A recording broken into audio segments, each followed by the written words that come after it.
Hello guys, welcome to my channel CG one shot. आज हम बात करने वाले हैं छत्तीसगढ़ पर्यावरण संरक्षण मंडल द्वारा जारी किए गए भर्ती विज्ञापन के संबंध में। एक बेहतरीन वैकेंसी आपके सामने उपस्थित है। लेवल 8 का जॉब है, बेहतरीन जॉब है, लेवल 8 का जॉब है। क्लास 3 ऑफिसर आपको बनने का मौका मिलेगा। इसमें से हम देखते हैं क्या इसकी योग्यता रहने वाली है, क्या इसके भर्तियों के नियम हैं और आवेदन कब से कब किए जाएंगे। संपूर्ण जानकारी आपको इस वीडियो में मिल जाएगी, तो आप वीडियो के अंत तक बने रहना। चलिए स्टार्ट करते हैं गाइस। तो सबसे पहले हम आपको बता दें कि ये जो भर्ती विज्ञापन है ये छत्तीसगढ़ पर्यावरण संरक्षण मंडल के द्वारा जारी की गई है। भर्ती का जो पोस्ट का नाम है वो रसायनज्ञ है, यानी कि केमिस्ट की जॉब है ये। इसके लिए आपको सबसे पहले जो है 13 पोस्ट के लिए ये आवेदन किया जा रहा है। 13 पोस्ट के लिए भर्ती जारी की गई है। देखिए, जिसमें से अनारक्षित के 5 पद हैं, अनुसूचित जनजाति के 4 हैं, अनुसूचित जाति के 2 हैं और अन्य पिछड़ा वर्ग के 2 पद हैं। इसके लिए आपको योग्यता क्या क्या मांगी गई है देख लीजिए। न्यूनतम आपके पास 21 वर्ष होना चाहिए और अधिकतम राज्य शासन द्वारा समय समय पर जारी निर्देश या प्रावधानों के अनुसार ये लगभग आपका 21 से 40 वर्ष रहने वाला है। तो इसके बीच में जो लोग आते हैं वो आवेदन कर सकते हैं। इसके बाद शैक्षणिक योग्यता क्या मांगी गई है। मान्यता प्राप्त विश्वविद्यालय से जीव विज्ञान, पर्यावरण या फिर पर्यावरण विज्ञान या वनस्पति विज्ञान या रसायन विज्ञान या भौतिक शास्त्र में स्नातक उपाधि आपके पास होनी चाहिए, यानी कि इसमें ग्रेजुएशन मंगा हुआ है। इन स्ट्रीम्स में आपके पास ग्रेजुएशन है तो आप इसके लिए आवेदन कर सकते हैं। अब आवेदन की तिथि, आवेदन जो है व्यापम की वेबसाइट पर किया जाएंगे। तो आइए जान लेते हैं कि कब से कब तक आप आवेदन कर सकते हैं इसके लिए। तो आवेदन की तिथि जो है देख लीजिए। प्रारंभिक तिथि 16/10 यानी कि गुरुवार, आज से ही फॉर्म भरना स्टार्ट हो चुका है। जबकि आवेदन भरने की अंतिम तिथि जो है 14 नवंबर तक की है। 14 नवंबर तक आप आवेदन भर सकते हैं। त्रुटि सुधार का भी मौका दिया गया है यहाँ पर। 2 दिन तक त्रुटि सुधार के लिए है। और आप परीक्षा की जो संभावित तिथि, यानी कि परीक्षा की संभावित तिथि रखी गई है 11 जनवरी। 11 जनवरी को आपका एग्ज़ाम हो जाएगा। ठीक है, तो आप ये फॉर्म भर सकते हैं। व्यापम की वेबसाइट cgvyapam.gov.in, यहाँ पर जाकर के आप जो है परीक्षा का केंद्र देख लीजिए। 5 संभागीय मुख्यालयों में रहेगा। संभाग का मुख्यालय मतलब कौन कौन सा रहेगा, या रायपुर रहेगा, या बिलासपुर रहेगा, या दुर्ग रहेगा, या फिर बस्तर रहेगा, या फिर सरगुजा रहेगा। ये 5 जगह पर सेंटर इसका दिया जाएगा। ठीक है, इसको आप देख लीजिएगा। चलिए, अब ये भराएगा कहाँ, व्यापम की वेबसाइट से भराएगा। vyapam.cg.gov.in पर आप जा कर के जो है इस फॉर्म को भर सकते हैं। चलिए अब आगे देख लेते हैं हम लोग इसके बारे में। इसके सिलेबस के बारे में भी चर्चा कर लेंगे और फॉर्म की फ़ीस क्या लगने वाली है वो भी बात कर लेते हैं। ये जो वैकेंसी आई हुई है, अभी जो इसकी वैकेंसी है, ये सेम इस टाइप का वैकेंसी जो है दोबारा आने वाला है। ये कब आएगा देख लीजिए। पर्यावरण वन संरक्षण मंडल के बारे में लिखा हुआ है यहाँ पर। ये सेम वैकेंसी जो है दोबारा आने वाली है। ये कब आएगा, प्रयोगशाला परिचारक यहाँ पर है। ये 26 जुलाई 2026 को फिर से ये वैकेंसी का पेपर होने वाला है। तो आप यदि इस एग्ज़ाम्स की तैयारी करते हैं तो आप इस एग्ज़ाम के लिए भी तैयार रहिएगा। इसका नोट्स प्रिपेयर कर लीजिएगा। अगले साल ये एग्ज़ाम फिर से होने वाला है तो आपको उसमें बेनिफिट मिलेगा। ठीक है, और प्रयोगशाला से संबंधित एग्ज़ाम्स होते ही रहते हैं तो उसके लिए आप तैयार रहेगा। अगले साल का जो ये भर्ती कैलेंडर आ गया है, इसको आप व्यापम की वेबसाइट से डाउनलोड कर सकते हैं या स्क्रीनशॉट भी ले सकते हैं। ठीक है, ये कैलेंडर में इस परीक्षा का जिक्र है। तो ये परीक्षा होने वाला है, पर्यावरण संरक्षण मंडल के अंतर्गत ये परीक्षा होगा। ठीक, चलिए अब आगे बढ़ते हैं। अब ये देखो, जैसे मैं आपको बताया कि इसके लिए क्या है, 300 रुपये का सामान्य वर्ग को फ़ीस देना पड़ेगा, अन्य पिछड़ा वर्ग को 250 रुपये का फ़ीस देना पड़ेगा और ST SC OBC को 200 रुपये का फ़ीस देना पड़ेगा। लेकिन जब भी इसका परिणाम जारी होगा, परीक्षा परिणाम जारी होने के उपरांत छत्तीसगढ़ के स्थानीय निवासी परीक्षा जो उपस्थित होंगे उनके द्वारा दी गई परीक्षा शुल्क की राशि उसी बैंक खाते में वापस की जाएगी जिस बैंक खाता से अभ्यर्थी परीक्षा का भुगतान किया, यानी कि वो पैसा वापस हो जाएगा। लेकिन अगर आप परीक्षा देने नहीं जाते हैं तो ये पैसा वापस नहीं होगा। ठीक है, चलिए आगे देखते हैं। इसके सिलेबस के बारे में बात करते हैं। तो इसका सिलेबस क्या रहने वाला है। इसके सिलेबस में भाग 1 सामान्य अध्ययन के बारे में बात किया गया है। तो इसमें पहला है सामान्य अध्ययन, यानी भारत का सामान्य अध्ययन। भारत का सामान्य अध्ययन 15 नंबर का रहने वाला है। तो इसमें देख लीजिए, इतिहास है, भूगोल है, अर्थशास्त्र भी है, संविधान है, राज्य व्यवस्था है, भारत की अर्थव्यवस्था है, विज्ञान एवं प्रौद्योगिकी भी है, और भारतीय दर्शन है, कला साहित्य संस्कृति है, करंट अफेयर्स है, समसामयिक घटनाएं, पर्यावरण है। खैर ये दोनों तो आपका मेन सिलेबस ही है, भारतीय सामाजिक विज्ञान, सामान्य विज्ञान और पर्यावरण, ठीक है। इसका बाद छत्तीसगढ़ का सामान्य ज्ञान जो है 10 नंबर का आने वाला है, तो इसमें तो सब चीज़ आ जाएगा। छत्तीसगढ़ का इतिहास, भूगोल, स्वतंत्रता आंदोलन, साहित्य, जनजाति, अर्थव्यवस्था, प्रशासनिक ढांचा, उद्योग, ऊर्जा, जल, खनिज और सामाजिक, छत्तीसगढ़ की समसामयिक घटनाएं, सब आ जाएंगे, ठीक है। अच्छा, इसका जो भाग 2 है, भाग 2 का सिलेबस वही है जो मैं आपको इसमें तैयारी करवा रहा हूँ, जिसमें अपन कर रहे हैं ACF के बारे में या फिर विज्ञान प्रयोगशाला के बारे में।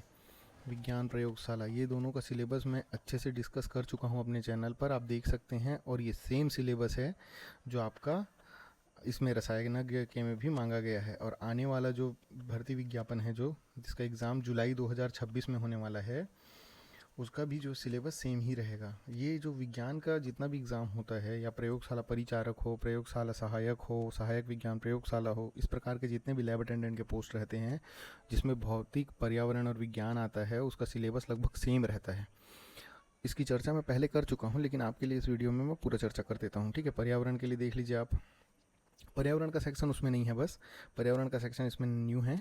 लेकिन बाकी सब जो है फिजिक्स, केमिस्ट्री और बायो, यानी कि भौतिकी, रसायन और जीव विज्ञान, वो सब सिलेबस सेम रहता है। देखिए, पर्यावरण के सिलेबस से शुरू करते हैं, तो अपन पारिस्थितिकी तंत्र है। पारिस्थितिक तंत्र में जो है इसके फैक्टर में कौन कौन से बायोटिक, एबायोटिक, यानी कि बायोटिक में कौन कौन से आ जाएंगे, जीव जंतुओं, और एबायोटिक यानी कि अजैविक घटक कौन कौन से होंगे, जैसे कि सनलाइट, टेम्परेचर, तापमान, सूर्य ताप, ये सब। संरचना, फिर प्रकार, कितने प्रकार के पारिस्थितिक तंत्र होते हैं, इकोसिस्टम, जैसे कि जलीय पारिस्थितिक तंत्र, ये हो जाता है स्थलीय पारिस्थितिक तंत्र, इस प्रकार के।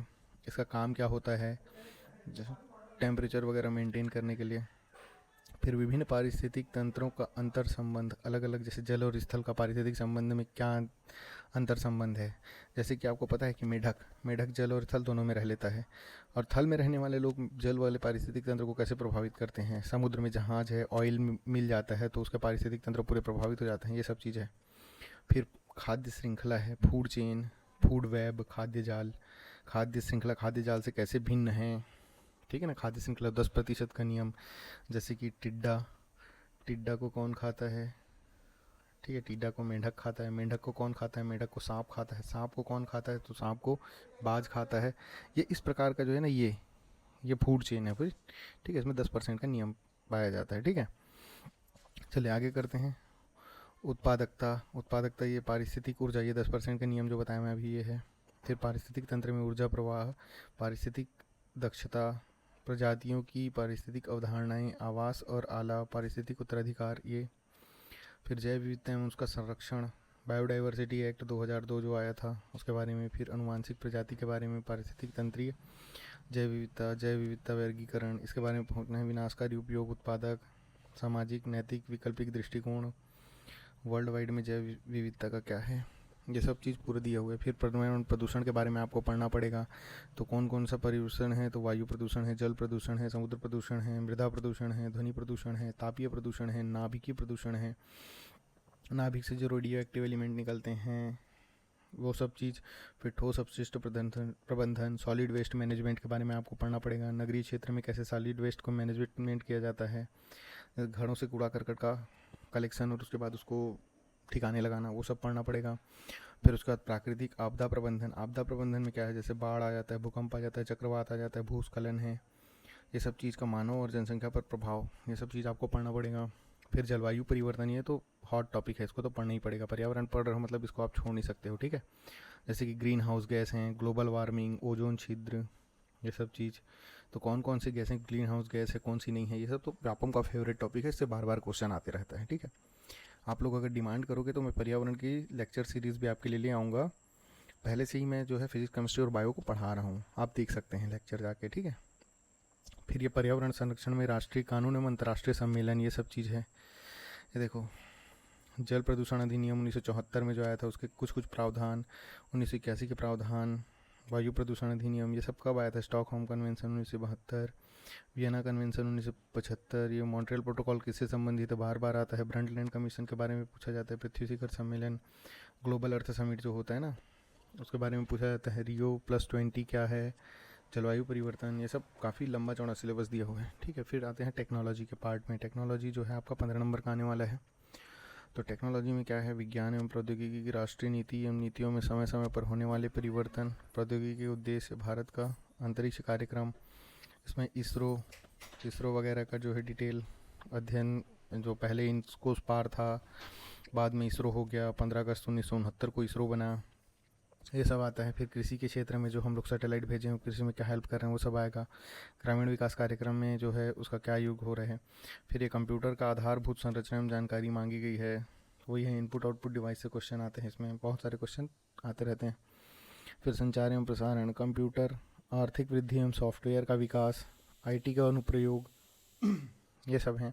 फिर ऊर्जा की मांग, नवीनीकृत अनवीनीकृत ऊर्जा के स्रोत, नाभिकीय ऊर्जा, देश में विकास एवं उपयोगिता, वर्तमान में विज्ञान एवं प्रौद्योगिकी के विकास, कृषि का उद्भव, कृषि एवं प्रगति में उनके प्रभाव, भारत में फसल विज्ञान नियंत्रण, ये सब हैं, ठीक।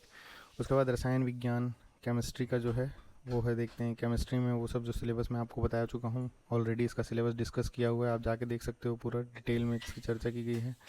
फिर ये फिज़िक्स का सिलेबस जो है इसका भी चर्चा हो चुका है, आप इसको भी देख सकते हो, कंप्लीट वीडियो रखा हुआ है। और ये जो है एग्जैक्टली इसके ऊपर बात किए हुए हैं हम। उसके बाद जो बायोलॉजी है उसके बारे में भी चर्चा की जा चुकी है, प्ले लिस्ट में जाकर के इसके सिलेबस के बारे में देख सकते हैं। वीडियो को यहाँ तक देखने के लिए आपका बहुत बहुत धन्यवाद। अगर वीडियो पसंद आया हो तो वीडियो को लाइक करो, चैनल को सब्सक्राइब करो, और यदि आपको पर्यावरण से संबंधित लेक्चर्स भी चाहिए तो आप कमेंट में बता सकते हैं, मैं आपको पर्यावरण से संबंधित लेक्चर्स प्रोवाइड कर दूंगा। और फिजिक्स, केमिस्ट्री और बायो के सिलेबस की कंप्लीट चर्चा मैं ऑलरेडी कर चुका हूँ PYQs के साथ आप जा करके उसको अच्छे से चेक कर सकते हैं। इसमें आपको अंदाज़ा हो जाएगा कि कौन किस प्रकार के क्वेश्चन जो है फिजिक्स, केमिस्ट्री और बायो से आते हैं, ठीक है।